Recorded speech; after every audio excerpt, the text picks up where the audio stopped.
Hey guys, good evening to all of you. मैं एक बार फिर आप सबका स्वागत करता हूं मेरे अपने चैनल गौर फार्मा इनसाइट्स में। आज हम रेगुलेटरी अफेयर्स का लेक्चर नंबर 2, जिसमें रेगुलेटरी अफेयर्स की हिस्ट्री के बारे में हम जानेंगे। इससे पहले रेगुलेटरी अफेयर्स की इंट्रोडक्शन की क्लास जो पहले से ऑलरेडी अपलोडेड है, आप सब लोग उसको जाके पहले प्रेफर कर सकते हैं। देन उसके बाद का लेक्चर ये है। आज हम चैप्टर नंबर 2 आज हम हिस्ट्री अबाउट रेगुलेटरी अफेयर्स के बारे में जानेंगे। इसके बारे में हम समझेंगे कि कैसे फार्मास्यूटिकल्स फील्ड में, कैसे मैन्युफैक्चरिंग इंडस्ट्रीज़ में, फूड एंड ड्रग प्रोडक्ट्स में, इनकी सभी की मैन्युफैक्चरिंग, इनकी मार्केटिंग, इनके डेवलपमेंट, इनकी हर स्टेजेस पे कैसे धीरे धीरे रेगुलेटरी का इम्पैक्ट बना, कैसे ये इन्फोर्समेंट में आए, इसके बारे में हम समझेंगे कि सबसे पहले इसकी कहाँ से शुरुआत हुई और कैसे ये शब्द ट्रेंड में आया और कैसे कैसे ग्लोबली इसको एक्सेप्ट किया गया on the scale of manufacturing and development, also research and development centres like. तो आज हम इसी के बारे में समझेंगे। तो about the history of regulatory आप बोर्ड में देख सकते हैं। Regulatory affairs is a relatively new field that emerged in the mid of 20th century as a result of increased regulation of industries such as pharmaceuticals and medical devices. The main role of regulatory affairs is to ensure that products are developed, tested and marketed in compliance with regulatory requirements. तो as per the definition आप समझ सकते हैं कि ये एक लगभग 20वीं शताब्दी के 20th century की डिकेट वाला जो एक एरा था, इस दौरान ये सबसे पहले इम्पैक्ट में आई। रेगुलेटरी एक जैसा कि लिखा है relatively new field that emerged in the mid of 20th century, यानी 20वीं शताब्दी के आसपास ये इमर्ज हुई। इससे पहले इसका कुछ खास इन्फोर्समेंट नहीं था, कुछ खास इम्पैक्ट नहीं था। लोग जानते भी नहीं थे कि रेगुलेटरी अफेयर्स जैसी चीज़ है क्या, आखिर इसका काम क्या है, राइट। क्यों आया इन्फोर्समेंट में? As a result of increase regulation of industries such as pharmaceutical and medical devices. जो पहले फार्मास्यूटिकली मैन्युफैक्चरिंग होती थी, मेडिकल डिवाइसेस बनते थे, उनमें उतना ज़्यादा रूल्स, रेगुलेशंस एंड लॉज का इन्फोर्समेंट नहीं था। लोग जैसा मन करते थे वैसा काम किया करते थे।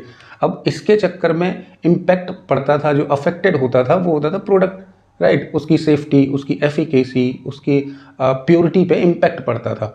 और कई सारे जो है ग्लोबली मार्केट में डिजास्टर के केसेस देखे गए, राइट। इनके चलते जब बात हुई कि भाई कुछ तो एक ऐसा सुपरविज़न होना चाहिए, कोई एक ऐसा लॉज एंड एनफोर्समेंट होना चाहिए जो इन सारी प्रोसीजरल गैप जो हैं, मैन्युफैक्चरल गैप जो हैं, इनको आइडेंटिफाई करे, एरर्स को फाइंड आउट करे और उसको रेक्टिफाई करने का काम करे, राइट। जो कि बाउंड करे सभी को कि वो स्टिक रहें प्रोसीजर पे, जो कि काम करने के तरीके पे, कि उससे हटके नहीं करना है हमें, ओके। तो the main role of regulatory affairs is to ensure that product are developed, tested and marketed in compliance with regulatory requirement. इनका मेन ऑब्जेक्टिव, मेन मोटिव जो है रेगुलेटरी का, वो यही है कि जो भी प्रोडक्ट डेवलप किया गया है, मैन्युफैक्चर्ड हुआ है, उसकी टेस्टिंग, उसका डेवलपमेंट और उसकी मार्केटिंग जो है वो सभी रेगुलेटरी रिक्वायरमेंट के एस्पेक्ट्स के सुपरविजन में या अंडर में हुआ है, राइट। इसकी रिक्वायरमेंट को फुलफिल कर रहे हैं या मीट कर रहे हैं। So that was the basic objective and role of the regulatory affairs. आगे हम देखेंगे कि कैसे इसका इम्पैक्ट बना, कब से इसकी शुरुआत हुई और कैसे ये इन्फोर्समेंट में आया, ओके, राइट। तो अब देखते हैं हम कि पहली बार इसका इम्पैक्ट हमें कहाँ देखने को मिला रेगुलेटरी अफेयर्स का, राइट।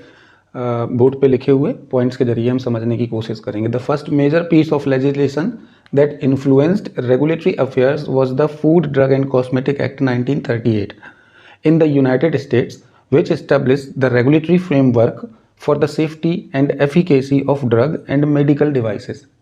पॉइंट से आपको क्या समझ में आता है? पढ़ने में हमें ये समझ में आ रहा है कि पहली बार जब लेजिस्लेशन वर्ड का मीनिंग होता है लॉ इन्फोर्समेंट, राइट, कानून कह सकते हैं हम इसको, कि पहली बार रेगुलेटरी अफेयर्स कानून का हिस्सा बना। The first major piece of legislation, पहली बार ये जब कानून का हिस्सा बना तो इसने सबसे पहला इम्पैक्ट अपना जो शो किया वो किया food drug and cosmetic act of 1938 के food drug and cosmetic act में, जो कि यूनाइटेड स्टेट में लागू होता था, उसमें इसने अपने पहला इम्पैक्ट शो किया, जिसके कारण से एज अ रिजल्ट हुआ क्या, which establish the regulatory framework for the safety efficacy of drug and medical devices, जिसने यूएस में ड्रग और मेडिकल डिवाइसेस के केस में उसकी सेफ्टी और एफिकेसी से संबंधित एक फ्रेमवर्क को कहते हैं, एक तरीके से एक ढांचा प्रिपेयर किया उसने, एक रेगुलेटरी फ्रेमवर्क जो है वो इस्टेब्लिश किया, क्रिएट किया उसने यूएस के लिए। इंपॉर्टेंट बात केवल इतनी यहाँ पे ये है कि इसने ये जो पहली बार इम्पैक्ट देखने को ओवरऑल मिला, ये जो कहानी अब तक चल रही है केवल यूनाइटेड स्टेट्स के लिए थी, राइट। सबसे पहली बार ये वहाँ देखा गया, जिसने पहली बार एक रेगुलेटरी फ्रेमवर्क या एक ढांचा तैयार किया जो कि रिगार्डिंग था किसके, safety and efficacy of drug and medical devices की, जो भी चीज़ बना रहे हैं, चाहे वो मेडिकल डिवाइस हो या फिर किसी ड्रग का डेवलपमेंट या मैन्युफैक्चरिंग से संबंधित कोई बात हो। तब एक और इम्पॉर्टेंट देखने वाली बात यह है कि तब रेगुलेटरी अफेयर्स जैसी टर्म सबसे पहले आती थी किसमें, food drug and cosmetic act 1938 में। ये आपने फार्मास्यूटिकल ज्यूरिस्प्रूडेंस में पढ़ रखा है पहले से, food drug and cosmetic act, right. फिर वहाँ से एक ढांचा तैयार हुआ, पहली बार टर्म इंक्लूड हुई, वहाँ पहली बार जिक्र आया रेगुलेटरी अफेयर्स का, और उसके बाद जब यूएस में इनका इम्पैक्ट अच्छा देखा गया, इनके रिजल्ट अच्छे देखे गए कि हमने जो लिखी हुई जो कानूनन बातें हैं उनको फॉलो करके इम्प्रूवमेंट किया है, then this law led to the creation of the US food and drug administration FDA in 1939 1939 में इस लॉ ने FDA food drug and cosmetic act 1938 ने इस लॉ ने ही क्या किया, इन्फोर्समेंट किया, या फिर इस लॉ के कारण ही क्रिएशन हुआ यूएस FDA का, जिसको हम FDA फूड ड्रग एडमिनिस्ट्रेशन या US FDA United state food drug and administration के नाम से जानते हैं।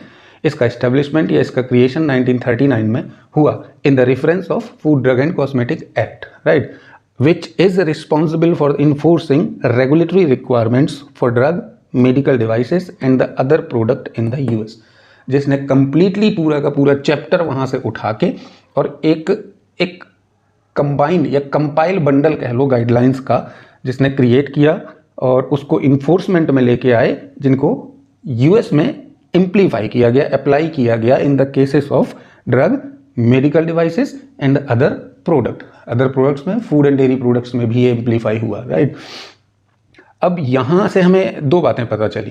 पहली कि सबसे पहले इसका जिक्र food drug and cosmetic act 1938 1938 में आया था, जिसने यूएस में सेफ्टी एंड एफिकेसी से संबंधित कुछ लॉ में इन्फोर्समेंट किए, राइट। उसके बाद जब इसमें इम्प्रूवमेंट देखा गया, इसके रिजल्ट अच्छे देखे गए, तो यूएस वालों ने किया क्या, इससे संबंधित, इससे मिलता जो केवल इसको डिफाइन करे, जो केवल इसी के रूल्स एंड रेगुलेशन से कंपाइल हो, ऐसा एक पूरा का पूरा एक्ट ही बना दिया, एक लॉ ही बना दिया, एक संस्था डिजाइन कर दी, एक एजेंसीज बना दी, जिसको आज हम FDA के नाम से जानते हैं, राइट। और यही वो हैं जो कि ग्लोबली जब कोई भी इंडियन मैन्युफैक्चरर जो हैं, अगर वो यूएस के लिए मैन्युफैक्चरिंग करते हैं प्रोडक्ट की, तो यही वो लोग हैं, FDA वाले ही हैं, जो इंस्पेक्शन करते हैं, ऑडिट ट्रायल्स वगैरह करते हैं।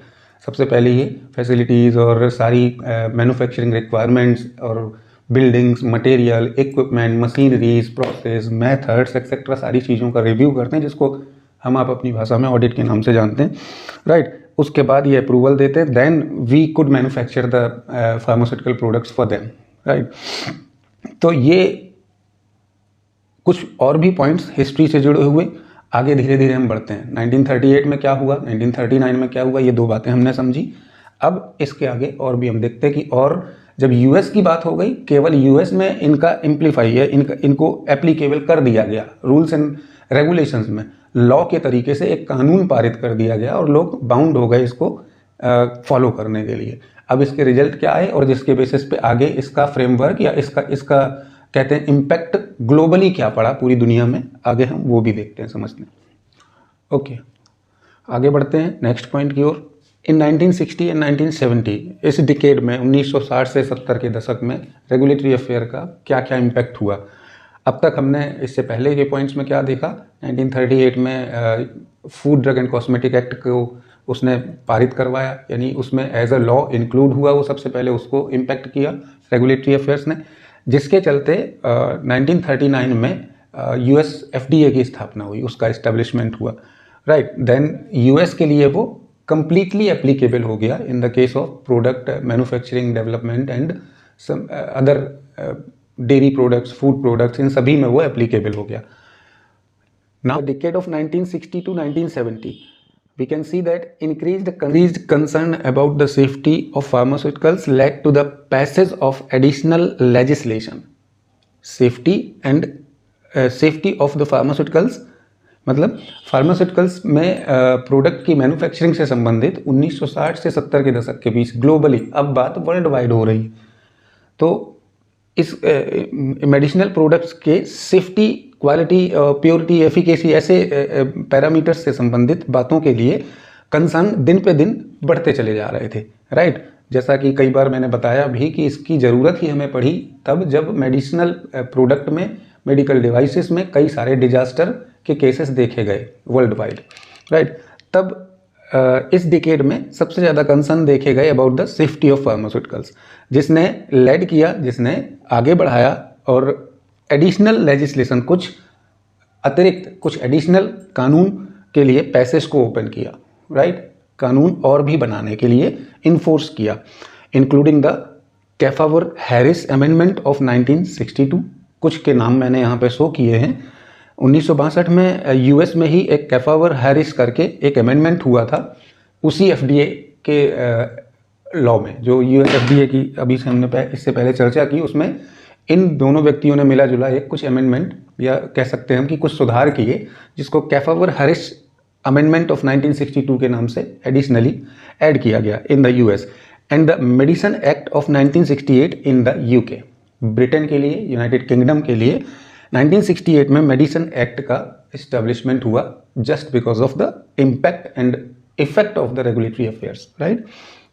दीज लॉज रिक्वायर्ड मैन्युफैक्चरर, और भी क्या इम्पैक्ट मिले, और भी क्या फ़र्क देखने को मिले फार्मास्यूटिकल्स में due to the regulatory affairs.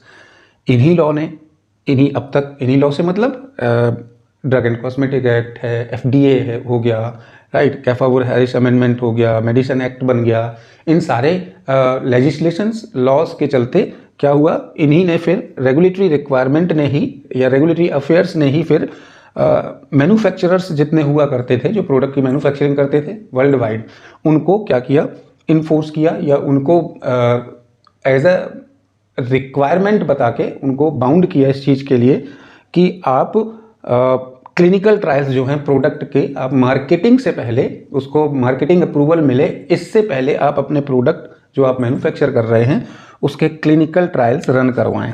आप बोर्ड में देख सकते हैं, यहाँ पे लिखा हुआ, और ये वेरी इंपॉर्टेंट टर्म, यहाँ से पहली बार चर्चा हुई क्लिनिकल ट्रायल्स की, जो आज हम आप आगे इसी सब्जेक्ट में पढ़ेंगे भी, और इसका कई बार नाम भी सुन चुके हैं। तो क्लिनिकल ट्रायल्स की सबसे पहले शुरुआत यहाँ से करी और ऐसे हुई, इन्होंने इन्फोर्स किया, इन लॉज के वजह से ही ऐसा इम्पैक्ट में आया, ऐसा चलन में आया, राइट। तो this law required the manufacturer to conduct clinical trials to demonstrate, और इसने ही उनको बाउंड किया कि आप अपने इससे पहले products before they could be approved for marketing, इससे पहले कि आपके प्रोडक्ट मार्केटिंग के लिए अप्रूव्ड हों, आपको करना क्या है, आप अपने प्रोडक्ट में सेफ्टी और एफिकेसी पैरामीटर्स को डिमॉन्स्ट्रेट करें, उसके लिए आप क्लिनिकल ट्रायल्स को रन करवाएं और आप प्रूफ करें कि आपका प्रोडक्ट जो आप बना रहे हैं, जो मार्केट में भेजने के लिए इंटेंडेड है, तैयार हैं, वो सेफ है, एफिकेशियस है और अच्छी क्वालिटी का है। इसके रिगार्डिंग आप उसके लिए पहले क्लिनिकल ट्रायल्स रन करवाएं अपने प्रोडक्ट में। ओके, इन 1980 to 1990 इस डिकेड में हम रेगुलेटरी की क्या क्या इम्पैक्ट थे ग्लोबली, इंटरनेशनल मार्केट में, प्रोडक्ट की मैन्युफैक्चरिंग में या फार्मास्यूटिकल इंडस्ट्रीज़ में, इन्होंने क्या क्या और अमेंडमेंट किए या क्या और भी रिक्वायरमेंट्स जो हैं एडिशनली हुआ, या इसके इम्पैक्ट की वजह से किन किन चीज़ों का और भी आगे हमें एडिशनल इस्टेब्लिशमेंट देखने को मिला। In between the 1980 to 1990, there was a trend toward harmonization of regulatory requirements among different countries as companies began to market their product globally. Right? क्या मतलब हुआ कि रेगुलेटरी रिक्वायरमेंट से संबंधित डिफरेंट कंट्रीज़ जो थी, प्रोडक्ट की सेफ्टी, इसकी एफिकेसी ऐसे पैरामीटर्स को लेके जो इनका बढ़ता हुआ कंसर्न था, जैसा कि इससे पहले के पहले पॉइंट में लिखा हुआ था, राइट। तो इनको हार्मोनाइज करने के लिए, यानी एक व्यवस्था क्रिएट करने के लिए सभी कंट्रीज़ ने पार्टिसिपेशन दिखाया या एक्टिवली इसको एक्सेप्ट करने के लिए आगे कदम बढ़ाए। So there was a trend toward this, right. ये जो लिखा हुआ एक सेंटेंस पहले का है, there was a trend toward harmonisation of regulatory requirements. In regulatory requirements against में ट्रेंड सा चल गया, सभी लोग चाहते थे कि हम इन रिक्वायरमेंट्स को एक्सेप्ट करें और इनको इम्पैक्टफुली अपने कामकाज के तरीके में इम्प्लीफाई करें, एप्लीकेबल करें among the different countries as companies begin to the market their product globally. और यही वो डिकेड था, यही वो टाइम था जब हर कंट्री जो है, हर कंट्री के मैन्युफैक्चरर्स जो है वो ये ऐसा चाहने लगे कि हम अपने देश के साथ साथ इंटरनेशनल मार्केट में भी अपने कदम बनाएं या अपनी जगह बनाएं, राइट। अपने प्रोडक्ट को इंटरनेशनली हम क्या करें, डिस्ट्रीब्यूट करें। तो इंडिया यूएस के लिए भी बनाने लगा, जापान यूके के लिए, यूके जो है वो यूएस के लिए, ऐसे इंटरनेशनल या ग्लोबली बिजनेस करने लग गए सभी कंट्रीज़ के जो मैन्युफैक्चरर थे, राइट। तो इसके चलते ये कंसर्न जो है वो और भी बढ़ते चले गए। 60-70 के डिकेड के कंपैरिजन में 80 to 90 के डिकेड में और भी कंसर्न जो है वो इंक्रीज होते गए time to time, right. Then इस रिक्वायरमेंट्स के चलते, इस सारे सिनेरियो के चलते फिर क्या चेंजेस हुए, फिर ज़रूरत किन चीज़ों की पड़ी, जब मार्केट जो है या बिजनेस जो है वो इंटरनेशनली होने लग गया, जब सब आगे बढ़ के आके ये कहने लग गए कि भाई अब हमें भी नेशनल के साथ साथ इंटरनेशनल मार्केट में भी कदम रखने हैं। Then international conference on harmonisation, जो कि ICH के नाम से हम आप जिसको जानते हैं, वॉज एस्टेब्लिश्ड इन 1990। तब ज़रूरत पड़ी इसकी, और पहली बार ये टर्म इंक्लूड हुई या ईजाद हुई, तब इसका जन्म हुआ, हम कह सकते हैं कि ICH का, जो कि बाद में फर्दर FDA का पार्ट बना और ICH की गाइडलाइंस को डेवलप किया गया। रिगार्डलेस इन्हीं में सबसे ज़्यादा आप देखेंगे कि मैं लिख के बता देता हूँ, QSEM के नाम से हम जो सीरीज़ ऑफ गाइडलाइंस कहते हैं, वो ICH FDA के रिकमेंडेशन के बेस्ड ICH की गाइडलाइंस में ही हम आप पढ़ेंगे। Q is for quality, safety, efficacy and M is for multi disciplinary करके ये गाइडलाइंस हैं। Q series, S series, E series और M सीरीज़ करके हम आप इनको आगे रेगुलेटरी में, ये भी एक सेपरेट टॉपिक है जिसको आगे हम फर्दर डिस्कस करेंगे। तो हुआ क्या, जब इंटरनेशनल मार्केटिंग के लिए लोग आगे बढ़ के आने लग गए, तब फिर रिक्वायरमेंट हुई कि ग्लोबली कई सारी कंट्रीज आपस में बैठ के और कुछ एक लॉ ऐसा बनाए। अब तक यूएस के लिए लॉ थे, राइट। इससे पहले के पॉइंट्स में हमने क्लियर की ये बात कि यूएस FDA की इस्टेब्लिशमेंट हुआ और वो इन्फोर्समेंट में आया यूएस के लिए, राइट। वो एप्लीकेबल हो गया वहाँ के लिए, और बाद में एक अमेंडमेंट भी हुआ, उसमें कैफा और हारिस करके अमेंडमेंट भी बताया। देन उसके बाद मेडिसिन एक्ट यूके वालों ने बना लिया अपना, राइट। अब ये अपने अपने लिए तो इन्होंने एप्लीकेबल कर लिया रेगुलेटरी रिक्वायरमेंट्स को, बट जब ये सबने ट्रेंड में ये बात आ गई कि अब हमें इंटरनेशनली मार्केट करना है, तो फिर एक इंटरनेशनल कंट्रोल एंड रेगुलेशंस के लिए भी कोई लॉ होना चाहिए, कोई कानून होना चाहिए, राइट। वो तो लागू होंगे नहीं जो उनके कंट्री में लागू हैं, इंटरनेशनल पर्पस के लिए इंटरनेशनल एक लॉ भी होने चाहिए। देन उसकी रिक्वायरमेंट को देखते हुए 1990 में ICH का गठन हुआ, इस्टेब्लिशमेंट हुआ, जिसमें सबसे पहले पार्टिसिपेंट्स जो थे, भागीदारी जो जताई या दिखाई, वो US, जापान और यूरोप ने पार्टिसिपेंट किया। देन उनके चलते इन तीनों देशों ने आपस में मिलके 1990 में इसका इस्टेब्लिशमेंट किया और कॉमन गाइडलाइंस जो हैं वो डेवलप की, रिक्वायरमेंट से संबंधित, किसकी रिक्वायरमेंट, रेगुलेटरी रिक्वायरमेंट से संबंधित जो कॉमन गाइडलाइंस हैं इंटरनेशनली या ग्लोबली मार्केटिंग के लिए डेवलप की। इन्हीं का हिस्सा है ये QSEM guidelines, right. So this was the whole story about the history of regulatory affairs. उम्मीद करता हूँ कि सभी लोग बहुत अच्छे से समझ गए होंगे आज पूरी हिस्टोरिकल बैकग्राउंड रेगुलेटरी अफेयर्स का क्या था, कितना था। अब एक बात और मैं बताना चाहूँगा कि अब तक ये जस्ट छोटी छोटी सी क्लास जो है वो मैंने रेगुलेटरी का एक पूरा बैकग्राउंड समझाने के लिए उसको इंट्रोड्यूस किया पहले लेक्चर में, एंड इस लेक्चर में आपको उसका हिस्टोरिकल बैकग्राउंड बताया। अब हम सिलेबस की ओर आगे बढ़ेंगे। नेक्स्ट जो स्टेजेस ऑफ ड्रग डिस्कवरी का जो पहला टॉपिक है यूनिट फर्स्ट का आपका रेगुलेटरी अफेयर्स का, बहुत जल्दी हम आप उसके साथ वापस मिलेंगे। तब तक के लिए नमस्कार।